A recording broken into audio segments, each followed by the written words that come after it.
목사님 나오셔서 인생, 유한, 은총, 견고라는 제목으로 말씀 전하실 때 귀한 은혜 받으시기 바랍니다.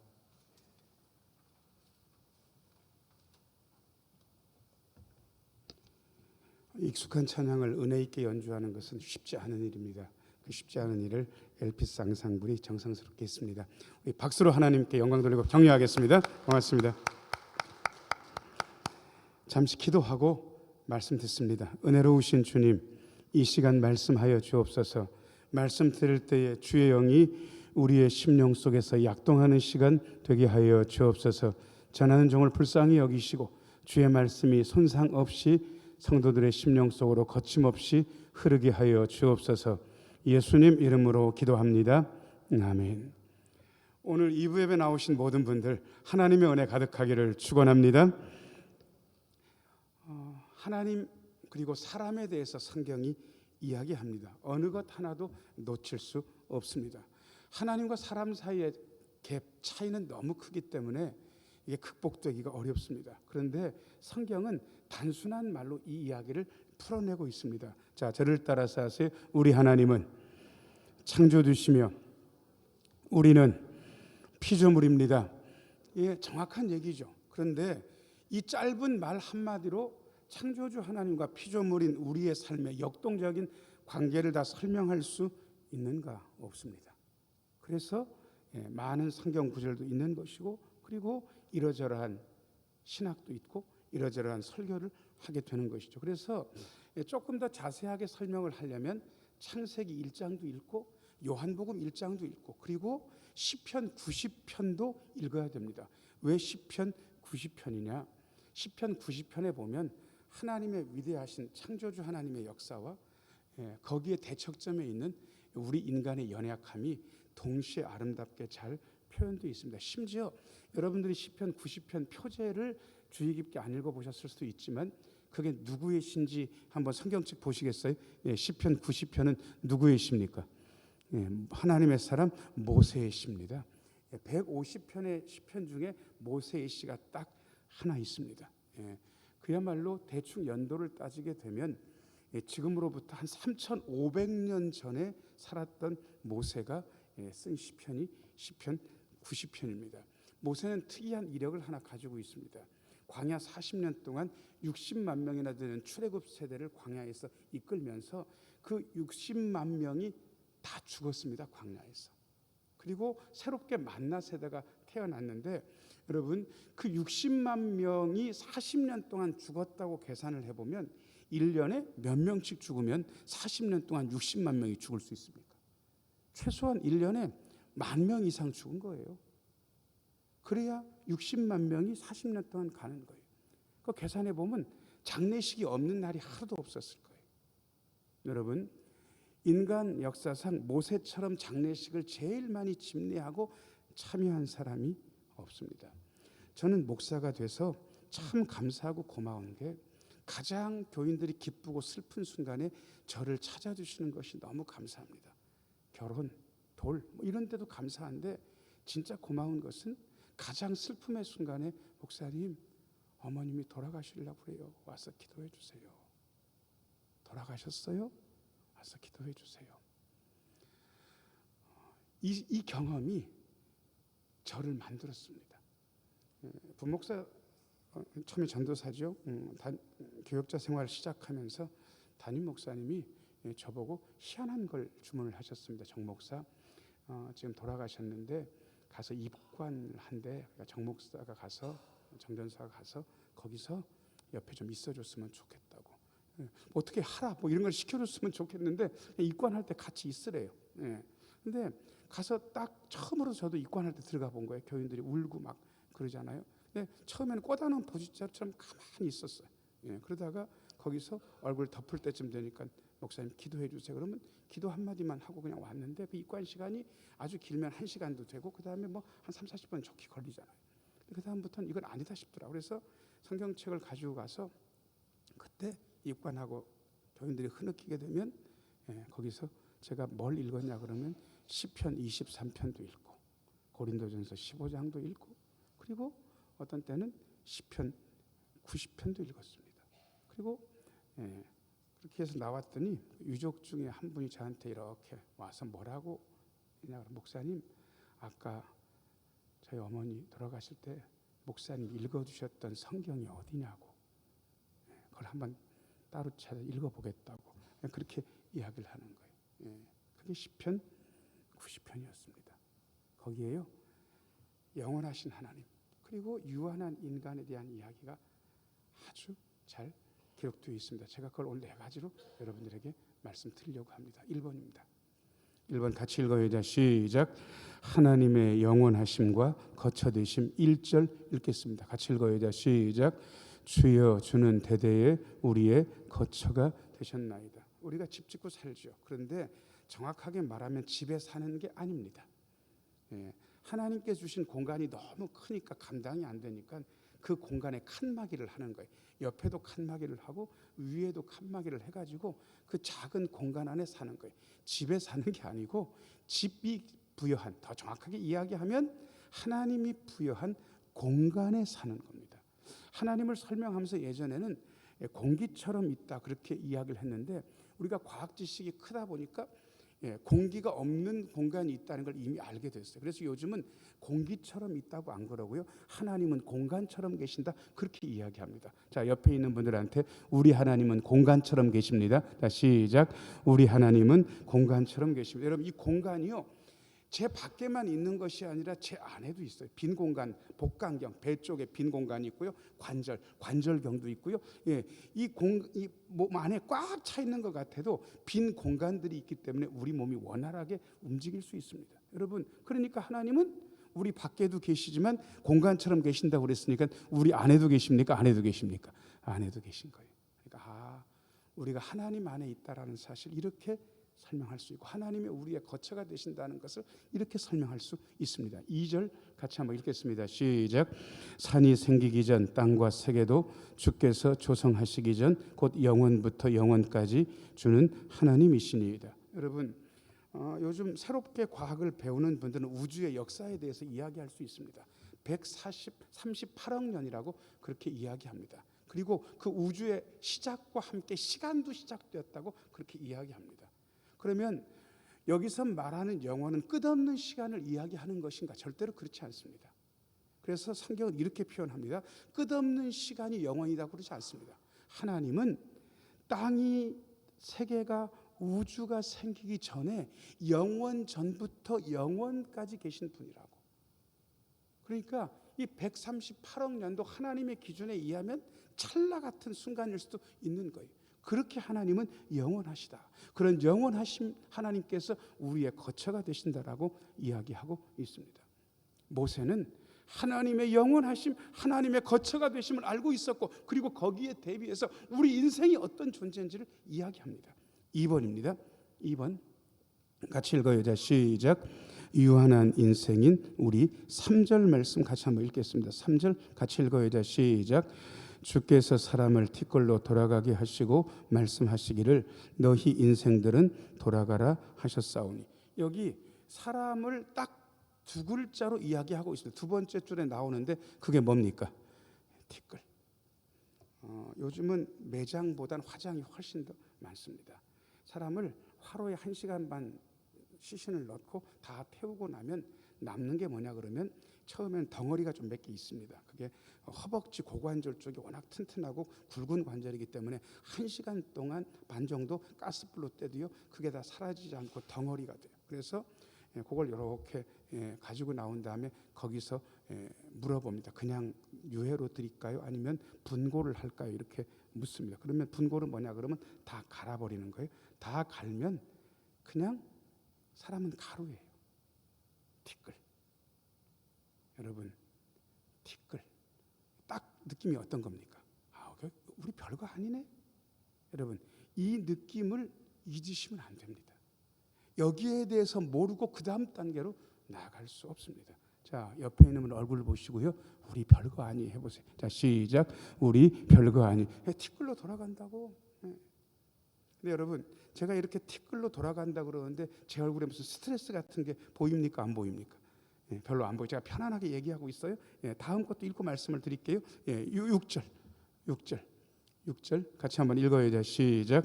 푸른 아침에 꽃이 피어 자라다가 저녁에는 시들어 마르나이다. 아까는 티끌이라 그러더니 이번엔 뭐라고 이야기합니까? 풀이라고 풀 얘기하는 거예요. 그래도 우리 동네에 있는 풀들은 며칠도 가요. 심지어 몇 달도 가는 것 같아요. 여름철에 그냥 키만큼 자랐던 것이 벌초할 때 가보면 진짜 막 우거져 있잖아요. 그런데 이 광야의 풀들은 그야말로 아침에 자라가지고 꽃핀 다음에 저녁에 시드는 그런 것도 있다고 그럽니다. 자, 이렇게 인생이 티끌이고 풀이라고 이야기한 다음에 연수까지 이야기를 합니다. 10절 말씀. 10절 같이 한번 읽어야죠. 시작. 우리의 연수가 70이요 강건하면 80이라도 그 연수의 자랑은 수고와 슬픔뿐이요 신속히 가니 우리가 날아가나이다. 여러분, 자, 이게 사실 10절은 조금 해석이 좀 필요합니다. 우리의 연수가 뭐라고? 70이 강건하면. 여러분, 근데 이거는 예전에 잘 먹지도 못하고 예전에 있는 수명을 근거로 해서 모세 때 3,500년 전에 그렇게 이야기한 거고, 요즘은 이거는 조금 어렵습니다. 그대로 적용하기가. 그래서 그거 다시 한번 유집사님 비춰줘 보세요. 제가 좀 바꿔서 읽어볼게요. 요즘은 어느 정도가 됐는가? 우리의 연수가 90이요 강건하면 110세라도.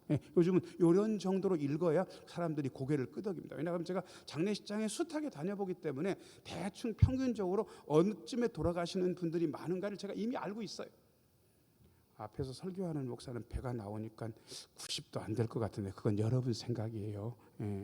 제가 목회를 하면서 여러 번 봤는데 저보다 뚱뚱하고 건강관리 안 하는 할머니가 90 넘어 사는 걸 저는 여러 차례 본 사람이. 그러니까 그런 소리는 하지 마시고 우리의 연수가 뭐라고? 70이라고 하지 말고 요즘으로 바꿔서 하자고. 뭐라고? 90이고 강건하면 110세라도. 자, 그런데 그쯤에 늘어났단 말이에요. 그런데 그 연수의 자랑이 뭐냐? 수고한 거예요. 슬픈 거예요. 인생 살다가 어려운 일이 왜 없습니까? 눈물 흘리는 일이 왜 없습니까? 예수 믿는다고 그러한 수고와 슬픔이 없어집니까? 절대로 그렇지 않아요. 여러분, 수고와 슬픔이 없었으면 우리가 왜 이 자리에 앉아 있습니까? 고생했어요. 눈물겨운 일들이 있었어요. 그러면서 또 뭐라고 이야기하냐 그러면 밑에서부터 신속히 가니부터 같이 한번 읽겠습니다. 시작. 신속히 가니 우리가 날아간다고. 여러분, 날아간다고 그랬어요.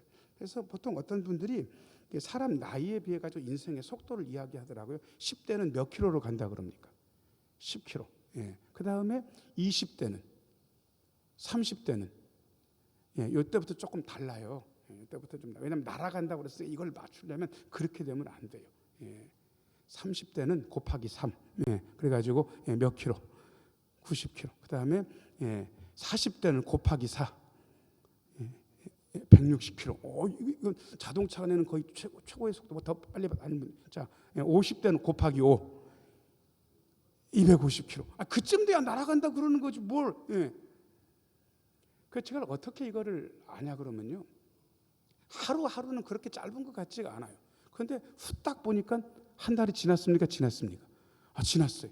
하루하루는 나쁘지 않은데 세상에 후딱 보니까 벌써 2023년도가 마무리되고 있습니까? 되고 있습니까? 되고 있는 거예요. 여러분, 이게 우리의 삶입니다. 이게 우리의 삶이라고. 그 대신 이렇게 신속히 날아가서 끝나는 삶에 대해서 여러분들이 스트레스를 안 받으셨으면 좋겠습니다. 제가 아는 장로님 한 분이 연세가 한 60 좀밖에 안 남았어요. 그때는 뭐 좀 일찍 돌아가셨을 때니까. 그런데 그분이 스트레스를 받으면 이미 그분은 당신의 묘자리를 바른 분이에요. 스트레스 받으면 당신이 묻힐 때 가가지고 보통 왜 묘자리는 음침한 곳에 씁니까? 양지 바른 곳에 씁니까? 햇볕 잘 드는 곳에 쓰니까 거기 가서 누워 있다 온 거예요. 내가 여기 누울 자리다. 이렇게. 그런데 그분이 거기 갔다 오면 얼굴이 더 좋아. 그리고 내려올 때는 찬송가를 흥얼흥얼 거리면서 내려오는 거예요. 여러분, 죽는다는 것에 대해서 스트레스를 받습니까? 그분 안 받고 있는 겁니까? 안 받고 있어요. 전혀 안 받고 있는 거예요. 여러분, 유한하기 때문에 소중하고 유한하기 때문에 아름답습니다. 이거를 고백할 수 있어야 그 다음 단계로 나아갈 수 있습니다. 그 다음에 세 번째입니다. 세 번째, 3번 같이 한번 읽어야죠. 시작. 하나님의 진노와 긍휼. 11절 말씀 읽겠습니다. 11절 같이 한번 읽어요. 시작. 누가 주의 노여움의 능력을 알며 누가 주의 진노의 두려움을 알리까. 점점 하나님의 사랑에 대해서 이야기를 많이 하라고 신학교에서 가르칩니다. 저도 그렇게 배웠습니다. 그래서 제가 하나님의 사랑에 대해서 늘 이야기를 합니다. 근데 여러분, 사랑이 때때로 가슴 아픈 매질로도 나타날 수 있다는 걸 여러분 아시는지 모르겠습니다. 우리 하나님은 분노하시는 분입니다. 자기 자식이 중학생인데 세상에 저 공원 한쪽 편을 가다 보니까 세상에 몇 녀석들이 모여 앉아가지고 짝다리 짚고 땅바닥에 침을 탁탁 뱉어가면서 담배를 피우고 있는 몇 명 있는데 세상에 17명 모여 있는 건데 이렇게 보니까 거기 누가 있냐 그러면 내 아들이 거기 있는 거예요. 자, 여러분 같으면 어떻게 하시겠습니까? 내 아들이 그러고 있으면 아이고야 일찍 피나 보다. 여러분 그렇게 지나가면 그건 아버지가 아닙니다. 이놈의 새끼가 그러면서 붙들고 온 다음에 호되게 그래야 되는 거죠. 그 호되게 꾸짖고 아마 예전에는 때리기도 했었을 겁니다. 여러분 왜 때립니까? 왜 그렇게 호되게 꾸짖습니까? 사랑하기 때문에 그런 겁니다. 모르는 집에는 그렇게 해도 별로 상관도 안 합니다. 혀나 한번 차고 말지.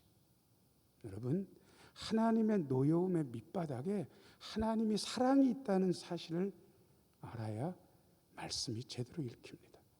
왜 노여워하시는가? 왜 그처럼 노여워하시는가? 내 새끼니까 그런 거야. 내 새끼니까. 여기에 대해서 우리는 인정할 수 있어야 됩니다. 그런데 그 노여움의 능력을 알았던 모세가 이렇게 기도합니다. 13절 말씀. 13절 같이 한번 읽어요. 시작. 여호와여 돌아오소서. 언제까지니까 주의 종들을 불쌍히 여기소서. 여러분 노여워하는 거랑 불쌍히 여기는 거 잘 안 어울리지 않습니까? 근데 성경은 이 두 가지를 언제나 같이 이야기하고 있습니다. 하나님의 사랑만 이야기하면 하나님의 진노를 이야기하지 않으면 하나님의 사랑이 얼마만큼 위대한지에 대해서 말할 수 없습니다. 왜 하나님은 사람을 그렇게 사랑하시면서 자신의 아들을 죽음의 자리까지 내어놓으셨는지 그 진노를 설명하지 않고는 얘기할 방법이 없습니다. 어느 것 하나를 버리는 순간 우리는 복음의 위대함에 대해서 눈 감게 됩니다. 하나님은 죄악을 미워하십니다. 어느 정도인지 아세요? 모든 인류를 다 죽여야 되는 거예요. 근데 다 죽일 수 없어서 자신의 아들을 죽이신 거예요. 이게 하나님의 진노예요. 하나님의 공인 거예요. 그런데 그 아들을 죽이심으로 온 인류를 살리셨어요. 그게 하나님의 사랑인 거예요. 하나님의 진노와 긍휼을 똑같이 붙잡아야 우리의 신앙이 온전합니다. 그래서 저는 목회 초반부에서는 하나님의 진노에 대해서 잘 얘기 안 했어요. 그런데 희한하게 결과가 안 좋아요. 그런데 하나님의 진노에 대해서 이야기하고 그 진노를 덮으시는 하나님의 사랑에 대해서 같이 얘기하면 할수록 경각심을 받고 믿음 안에 바로 선다는 사실을 제가 봤습니다. 어느 것 하나도 포기할 수 없어요. 그래서 동전의 양면 같아요. 하나를 지우는 순간 반대편도 없어요. 그런데 진노와 공의의 하나님, 그리고 사랑의 하나님, 두려움의 하나님, 그러나 긍휼의 하나님, 그 하나님이 우리에게 베푸시는 아름다운 것을 모세는 이렇게도 고백합니다. 14절 말씀입니다. 14절 같이 한번 읽겠습니다. 시작. 아침에 주의 인자하심이 우리를 만족하게 하사 우리를 일생 동안 즐겁고 기쁘게 하소서. 여러분 여기 중요한 단어가 두 개가 나오는데 아침에 주의 인자하심이 우리를 뭐하게 하사? 만족하게 하사. 이 만족은 객관적 조건하고 관계없어요. 저는 객관적 조건으로는 하나도 모자라지 않은 어떤 분을 알아요. 남편이 큰 화장품 회사 이사예요. 그리고 심지어 그 기업이 코스닥에 상장되면서 그 가지고 있던 주식이 어마어마하게 뛰어가지고 수백억 부자예요. 심지어 그 부인 되시는 집사님이 미인이에요. 남편도 그 아내밖에 몰라요. 자식들 공부도 잘해요. 그런데 만족이 없어. 늘 얼굴에 슬픔이 있는 거예요. 이유를 모르겠어요. 옆에서요, 아주 쌍스러운 소리는 뭐라고 한지 아세요? 저년은 팔자가 늘어진 년이 그런 얼굴 하고 난다고 옆에서 막 욕해요. 그런데 저는 어떤 할머니를 알아요. 그 아들은 혼자 있는데 50이 되도록 장가를 못 갔어요. 그리고 마귀를 해요. 그리고 그 할머니는 나중에 건강도 안 좋아져가지고 교회에서 제가 보기에 한 300m, 아니 300m도 안 될 것 같아요. 한 200m 정도? 그런데 그 200m 거리를 걷는 동안 7번을 쉬어서 교회를 걸어와요. 허덕대면서. 집에 신방을 가봤는데 신방 대원들을 많이 갈 수가 없어요. 방하고 딱 화장실 하나에 부엌이랑 옛날 그 구옥 같은 데다 거기 딱 옆쪽에 있는데 신방 대원이 많이 가면 미안해서 예배를 못 드려. 그런데 얼굴이 환한 거예요. 여러분, 그 만족은 사람이 어떻게 할 수 있는 게 아니에요. 하나님이 주시는 거예요. 불만하려면 얼마든지 불만할 수 있는 상황인데 그분은 만족하고 감사하면서 살아요. 그 다음에 14절 다시 한번 비춰줘 보세요. 밑에 두 줄 같이 한번 읽겠습니다. 시작. 우리를 일생 동안 즐겁고 기쁘게 하소서. 여러분, 인생 사시는 동안 수고와 슬픔만 있었습니까? 좋은 순간도 있었습니까? 여러분들이 가끔 집에 가셔서 한번 해보세요. 내가 가장 좋았던 순간이 언젠가, 내가 가장 괴로웠던 순간이 언젠가, 그걸 한번 떠올려 보세요. 저도 좋았던 순간도 너무 좋았다, 너무 행복하고 괜찮았다, 이런 순간들. 여러분, 하나님의 선물, 하나님의 선물. 여러분, 하나님의 사람 모세가 장례식을 제일 많이 집전한 모세가 하나님의 진노에 대해서도 이야기하고 하나님의 긍휼에 대해서도 이야기하고 하나님 주신 만족에 대해서도 이야기하고 하나님 주신 기쁨에 대해서 다 같이 이야기하고 있는 거예요. 우리 인생은 이 모든 것들이 촘촘히 박혀 있는 거니까 어느 것 하나도 빼시면 안 돼요. 그런데 모세는 인생의 결론을 이렇게 내리고 있습니다. 4번입니다. 4번 같이 한번 읽어요. 자, 시작. 하나님의 은총과 견고. 15절 말씀 읽겠습니다. 15절 같이 읽어요. 자, 시작. 우리를 괴롭게 하신 날수대로와 우리가 화를 당한 연수대로 우리를 기쁘게 하소서. 인생 살면서 괴로움이 없을 수 없다는 사실, 때때로 재난 같은 일들이 우리에게 반드시 있다는 사실을 모세는 인정하고 있습니다. 하나님의 사람 모세가 인생에 괴로움이 있다는 사실을, 화 같은 재앙이 있을 수 있다는 사실을 이야기하면서 모세는 이렇게도 얘기합니다. 하나님, 우리를 이만큼 괴롭게 하셨으면, 우리를 이만큼 재앙을 당하게 하셨으면 그 날수와 연수대로 우리에게 기쁨을 주옵소서. 재앙도 하나님의 것, 기쁨도 하나님이 주시는 것. 자, 그런데 모세는 이어서 아주 절실한 기도를 하나 덧붙입니다. 16절 같이 한번 읽어요. 자, 시작. 주께서 행하신 일을 주의 종들에게 나타내시며 주의 영광을 그들의 자손에게 나타내소서. 어느 교회에서 노인분들한테 설문조사를 했습니다. 가장 절실한 기도 제목을 1번부터 5번까지 써라. 그래가지고는 그렇게 해서 냈는데 부교역자들이 그거 볼 필요도 없다는 거예요. 1번이 건강하게 해달라는 거예요. 노인분들 다 아프니까 1번은 건강하게 해달라는 것일 거다, 그렇게 다 예상을 했는데 실제로 그 설문지를 받아들고 그걸 다 보고 나니까 깜짝 놀랐어요. 1번이 아프지 않게 해달라는 게 1번이 아니었어요. 1번은 뭔지 아세요? 누구 잘 되게 해주세요. 자식 잘 되게 해달라는 거예요. 왜냐 그러면 나이가 들어보니까 안 아픕니까? 여기저기 아픕니까? 교회에서 일생 새벽기도 했던 김권사도 아프고, 일생 충성했던 이 집사님도 여전히 아프고 있다는 걸 알고 난 다음부터 좀 아파야 하나님 나라 가나 보다, 그렇게 이미 아시는 거예요. 그런데 자식은 그게 안 되더라는 거예요.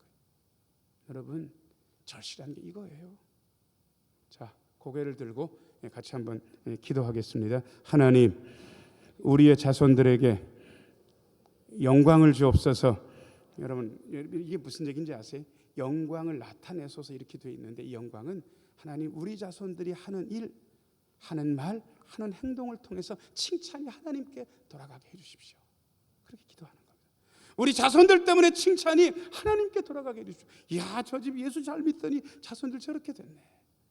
저 집 하나님 잘 섬기더니 자손들이 저렇게 됐네. 이걸 기도하고 있는 거예요. 그런데 여러분, 이 기도가 가장 강력한 어떤 것이 있어야 이 기도가 성취되는 것을 17절에 이야기하고 있습니다. 17절 말씀 17절 같이 한번 읽겠습니다. 시작. 주 우리 하나님의 은총을 우리에게 내리게 하사 우리의 손이 행한 일을 우리에게 견고하게 하소서. 우리의 손이 행한 일을 우리에게 견고하게 하소서. 자, 여러분 여기 보니까 견고하게 해달라는 것 앞에 먼저 있어야 될 게 있습니다. 요게 있어야 견고하게 됩니다. 자, 뭐가 내려야 견고하게 됩니까? 은총이 내려야 견고하게 되는 거예요. 여러분 이 순서를 뒤집을래야 뒤집을 길이 없습니다. 은혜가 임해야 견고하게 됩니다. 그런데 이 견고라는 말을 세상에 제가 영어 성경도 읽어보고 그 다음에 뭐 다른 성경도 다 봤는데 이거를 어떻게 해석을 하는가 그랬더니 저는 영적으로 해석을 했는데 세상에 성경이 어떻게 번역되어 있나 그러면요, successful, 은총이 임해서 성공할까요? 은총이 임해야 성공한다고. 우리의 손이 하는 일이 은총이 임해야 성공하게 된다고 이렇게 돼 있어요. 여러분 인생의 성공과 인생의 승리를 원하십니까? 그러면 먼저 뭐가 임해야 된다고요? 은총이 임해야 되는 거예요. 이게 있어야 되는 겁니다. 자, 고개를 들고 기도 한마디 하겠습니다. 하나님, 은총을 내리셔서 견고하게 하소서, 승리하게 하소서, 성공하게 하소서. 여러분 그래서 제가 오늘 설교를 여기까지 한 다음에 제목 한번 보여줘 보세요. 유집사님 제목.